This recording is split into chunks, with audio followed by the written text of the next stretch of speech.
తిరుమల శ్రీవారిని పౌర విమానయాన శాఖ మంత్రి రామ్మోహన్ రెడ్డి కుటుంబ సమేతంగా దర్శించుకున్నారు. అనంతరం ఆయన మాట్లాడుతూ దేశ రాష్ట్ర అభివృద్ధికి శ్రీవారి ఆశీస్సులు ఉండాలని ప్రార్థించినట్టు తెలిపారు. వేసవి రద్దీ ఉండే ప్రాంతాల్లో టీటీడీ మెరుగైన సౌకర్యాలు కల్పిస్తోందని కొనియాడారు.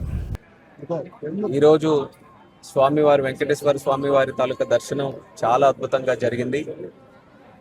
నేను అలాగే మా కుటుంబ సభ్యులు అందరూ కూడా కలిసి ఈరోజు స్వామివారిని దర్శించుకున్నాం. స్వామివారి తాలూకా ఆశీస్సులు పుష్కలంగా మన రాష్ట్రం మీద ఉండాలని, ఒక పక్కన దేశ అభివృద్ధి అలాగే రాష్ట్ర అభివృద్ధిలో కష్టపడుతున్నటువంటి ప్రతి ఒక్క వ్యక్తికి కూడా ఆ భగవంతుడు ఆయురారోగ్యాలు శక్తి అన్నీ కూడా ప్రసాదించాలని హృదయపూర్వకంగా కోరుకుంటున్నాను. ప్రస్తుతం వేసవి కాలం కాబట్టి ఎండలు కూడా ఎక్కువ ఉన్నాయి.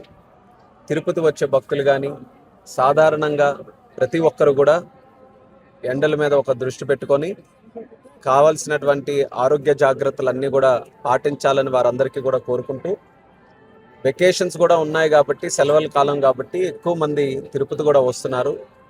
నేను దానికి ప్రత్యేకంగా ఈఓ గారికి, జేఓ గారికి, చైర్మన్ గారు, ఇక్కడ ఉన్న team members, TTD team members అందరికీ కూడా అభినందించాలనుకుంటున్నాను. ఎందుకనంటే రోజు రోజుకి ఒత్తిడి పెరుగుతున్నా, భక్తుల తాలూకా తాకిడి పెరుగుతున్నా, ఏర్పాట్లలో మాత్రం ఎక్కడా లోటుపాట్లు లేకుండా నిన్న నేను కాలినడకతో అలిపిరి నుంచి మెట్ల ద్వారా వచ్చిన తర్వాత చూశాను. ఇక్కడ కూడా ఈరోజు దర్శనం చేసుకున్న తర్వాత కూడా చూస్తున్నాను. అందరూ కూడా చాలా ఆనందంగా దర్శనం చేసుకున్నటువంటి వారు కనిపిస్తున్నారు. అంటే ఏర్పాట్లు మాత్రం చాలా చక్కగా చేస్తున్నారు.